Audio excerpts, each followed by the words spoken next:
พร้าวเป็นผลไม้ที่นิยมกันอย่างมากในบ้านเราคุณสมบัติเด่นๆของมะพร้าวก็คือ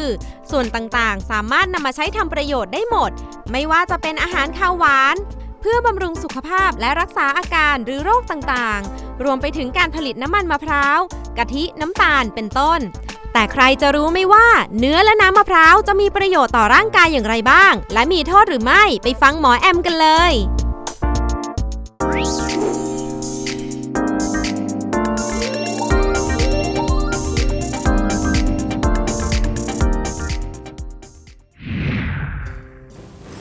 สวัสดีครับมาพบกับรายการสุขใจใกล้หมอเป็นประจำทุกวันศุกร์นะครับอาทิตย์นี้เนี่ยช่วงใกล้หมอชะลอวัยกับผมนะครับหมอแอมเราจะมาคุยกันเรื่องที่ถูกรีเควสต์นะครับเข้ามาจากทางบ้านเยอะนะครับก็คือเรื่องของมะพร้าวนี่เหมือนเป็นพืชปริศนานะบางคนเขาก็ว่าดีมากบางคนก็ว่าไม่ดีทุกอย่างเนี่ยถ้าใช้หลักการที่หมอเคยสอนเคยบอกทฤษฎีไปว่าของบางอย่างดีแต่จะไม่ดีกับคนทั้ง10คนนะครับไม่มีอะไรก็ตามหนึ่งอย่างรักษาได้ทุกโรคเช่นใดก็ฉันนั้นนะครับว่าของบางอย่างดีกับเราพอเราบังเอิญขาดสิ่งนั้นเราไปให้เพื่อนเรากินเขาอาจจะไม่ได้ขาดเขาก็ไม่ดีแต่เราจะบอกว่าสิ่งเหล่านี้ไม่ดีไม่ใช่ถ้าเราใช้อย่างถูกต้องทุกอย่างในโลกนี้คือทางสายกลางถ้าเกินไปก็ไม่ดีขาดไปก็ไม่ได้ผลตรงกลางนี่ทำยากจริงๆนะในชีวิตมนุษย์จะนอนให้กลางๆจะออกกำลังให้สม่ำเสมอจะทำงานให้กลางๆทำทุกอย่างได้กลางเมื่อไหร่ในชีวิตมีความสุขนะครับเพราะฉะนั้นวันนี้เรามาคุยเรื่องมะพร้าวไล่ยาวมาเลยจนทีมงานหมอเนี่ยทำรีเสิร์ชมาให้เนี่ยเหมือนเป็นผู้เชี่ยวชาญเรื่องมะพร้าวไปแล้วนะฮะมะพร้าวเอาตั้งแต่อ่อนก่อนเนาะอ่อนแล้วค่อยไปแก่นะมะพร้าวอ่อนนี่ก็มีน้ำอยู่เยอะนะครับมีเนื้ออยู่น้อยนะมีการวิจัยหมดนะทีมงานนี้ถือว่าเป๊ะมากนะครับทีมงานหมอแอมเนี่ยมะพร้าวอ่อนมีน้ำ 90% มีเนื้อ 10% นะครับมีปริมาณน้ำประมาณ400ถึง465ซีซีต่อลูกเนี่ยแม่นยำนะครับพอแก่ขึ้นกันนี้ไม่รู้แล้วแก่แค่ไหนแก่มากก็มันมากน้ำน้อยฝาดไม่หวานมากนะอันนี้ไม่ทั้งคนทั้งมะพร้าวคล้ายๆกันนะน้ำมะพร้าวเองจริงๆเนี่ยถือว่าเป็นน้ำแร่ธรรมชาตินะครับในน้ำมะพร้าวเองจริงๆก็ไม่ได้ถือว่าเสียหายมากนักนะครับเพราะประกอบไปด้วยวิตามิน B ซะเยอะนะครับมีไนอาซินมีโฟลิกแอซิดมีแร่ธาตุมีแคลเซียมฟอสฟอรัสแมกนีเซียมแมงกานีสหลายตัวนะครับเพราะฉะนั้นแล้วนักกีฬาหรือคนไข้ที่ออกกำลังกายเยอะๆหรือประชาชนที่ออกกำลังกายเรากินน้ำมะพร้าว1 ลูกหลังออกกำลังกายถือว่าใช้ได้นะครับทุกอย่างมีข้อดีข้อเสียแล้วพอมาดูข้อเสียไล่จากน้ำก่อนมะพร้าวนี่คือน้ำมีเกลือแร่มีวิตามินเยอะและมีน้ำตาลเยอะเนื้อมีไขมันเยอะ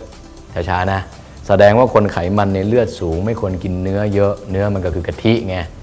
กะทิเนี่ยไปทำมาดิใส่ทุกอย่างเลยก็กินไปกินมาคอเลสเตอรอลก็ขึ้นไตรกลีเซอไรด์ก็ขึ้นก็ต้องระวังนะครับแกงกะทินี่หมอเคยบอกคนไข้บอกหมอคะไอตัวแป้งเนี่ยกินแป้งชนิดไหนน้ำตาลน้อยที่สุดถ้ากินแป้งฝรั่งเป็นขนมปังเป็นสปาเกตตี้เป็นพาสต้ามันเยอะก็มากินข้าวก็น้อยหน่อยลองลงมาน้อยๆเลยก็คือข้าวกล้องข้าวดำถ้าเป็นเส้นนี่น้อยๆก็คือเส้นหมี่กับวุ้นเส้นกับขนมจีน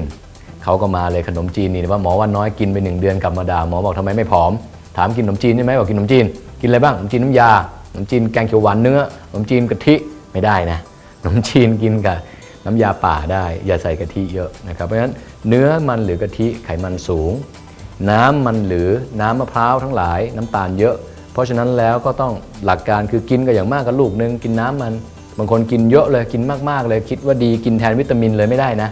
นี่คือสิ่งที่ทุกอย่างเนี่ยมีเหตุและผลนะครับนี่คือส่วนที่1นั้นแล้วเนี่ยในเรื่องของน้ำมันหรือว่าตัวเนื้อมันเนี่ยทั้ง2อย่างนี้เนี่ยคือส่วนสำคัญที่เราต้องพยายามบาลานซ์ด้วยตัวเราเองนะครับบวกกับอีกส่วนหนึ่งคือมีงานวิจัยเหมือนกันในบ้านเรานี่แหละจากมหาลัยสงขลานครินทร์นะครับเป็นงานชิ้นหนึ่งผมอ่านอยู่หลายปีแล้วว่า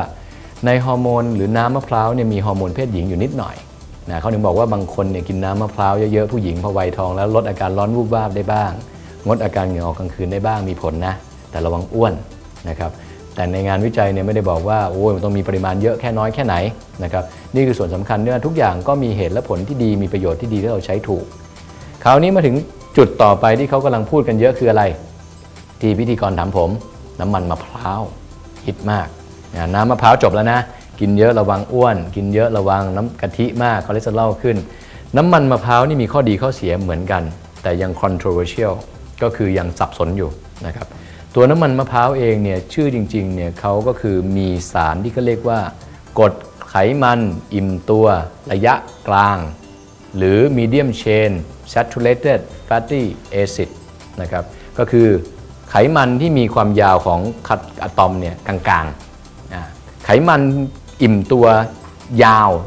โซ่ยาวนี่คือพวกไขมันหมูไขมันสัตว์ไขมันที่เรากินกันในน้ำมันเนี่ยพวกนี้จะเผาผลาญยากตกค้างอยู่เยอะก็คือพวกทอดๆนะครับไขมันระยะกลางนี่คือเผาง่ายหน่อยเป็นพลังงานง่ายเพราะฉะนั้นแล้วเนี่ยเขาถึงบอกน้ำมะพร้าวเนี่ยบางคนที่ขาดคราวนี้ก็ยากอีกบางคนก็ซื้อมากินกันเป็นขวดนะครับจะกินจะดีไม่ดียังไงหมอบอกเลยนะอย่าเกิน2ช้อนชาพอคนบางคนที่ร่างกายอ้วนมากๆเนี่ยเขาจะขาดมีเดียมเชนหรือขาดกรดไขมันอิ่มตัวสายระยะกลางเนี่ยพอเขากินไปช่วงแรกๆเนี่ยเขาจะเผาผลาญเยอะยิ่งอ้วนมากยิ่งเข้าไปอุดรูรั่วยิ่งเผาผลาญมากยิ่งไม่มีไขมันเลยกินไปไม่ค่อยได้ผลนี่คือส่วนแรกที่ทำไมบางคนกินเข้าไปแล้วหูดีจริงๆเพราะเผาผลาญเยอะก็ผอมลงแต่กินนานๆก็ไปแปรสภาพเป็นแคลอรี่อีกเป็นไขมันเป็นพลังงานที่เยอะก็กลายเป็นสะสมก็อ้วนกลับมาอีกอยู่ดีฉะนั้นแล้วเนี่ยเราจะพูดยากว่าตรวจเลือดดูยังไงว่าไขมันดีไม่ดีถ้าอยากจะลองจริงๆแล้วก็ไม่ว่ากันก็ลองช่วงสั้นๆไม่เกินนัก3 เดือนแล้วก็หยุดนะครับจริงๆเดือนเดียวก็รู้ผลแล้วแต่ทั้งหมดทั้งปวงอยู่ที่อาหารการกินซะมากกว่านะกับส่วนที่2ที่พอจะอนุญาตอันนี้ไม่ต้องกลืนลงไปก็ไม่เป็นพิษเยอะก็คือการเอามากลั่วคอน้ำมันมะพร้าวนี่มีสารที่เขาเรียกว่าลอริกแอซิดเป็นกรดไขมันชนิดหนึ่งที่ช่วยในการฆ่าเชื้อไวรัสฆ่าเชื้อแบคทีเรียฆ่าเชื้อโรคต่างๆเพราะฉะนั้นเวลาเรากลั่วคอหรือเราบ้วนปากเนี่ยก็ช่วยฆ่าแบคทีเรียในร่างกายทำให้เราป่วยน้อยลงหน่อยนี่คือสรรพคุณของมะพร้าวนะครับงั้นแล้วงานวิจัยในเมืองนอกก็มีบ้างแต่ก็ไม่เยอะมากว่าสิ่งเหล่านี้เนี่ยมีข้อดีข้อเสียยังไงเพราะเป็นผลไม้บ้านเรานะครับมีงานหนึ่งของ American Nutrition of Journal Medicine ทำไว้ว่ามีประสิทธิภาพในการเพิ่มการเผาผลาญอย่างที่หมอเล่าให้ฟังอันนี้คือตามเปเปอร์นะมีวิทยาศาสตร์มาเกี่ยวข้องหน่อยนะครับนี่คือบทสรุปว่าทั้งหมดทั้งปวงในร่างกายมนุษย์เราเนี่ยเราให้ถือว่าผลไม้ก็คืออาหารที่กินเข้าไปเสริมอาหารหลักคือมื้ออาหารต้องสำคัญที่สุดเช้ากินเยอะอย่างราชากลางวันกินปกติมนุษย์มนาเย็นไม่กินแป้งไม่กินน้ำตาลไม่กินกะทิไม่กินไขมันเยอะๆทำให้ได้เท่านี้ไม่ต้องอดอาหารใช้ชีวิตมีความสุขนะครับเราก็จะมีสุขภาพที่ดีอดอาหารแล้วผอมก็ไม่ดีไม่กินเลยแล้วผอมก็ไม่ดีกินบางอย่างเยอะเกินไปผลไม้อย่างเดียวข้าวเย็นไม่กินก็ไม่ดีทำให้อยู่ในระดับเหมาะสมหรือ optimum health สุขภาพตรงกลางแล้วเราจะมีคุณภาพชีวิตที่ยืนยาวนะครับก็จบอาทิตย์นี้นะครับด้วยเรื่องของความมหัศจรรย์ของมะพร้าวนะครับกินอยู่ในระดับที่พอเหมาะพอสมแล้วเจอกันใหม่อาทิตย์หน้าสวัสดีครับ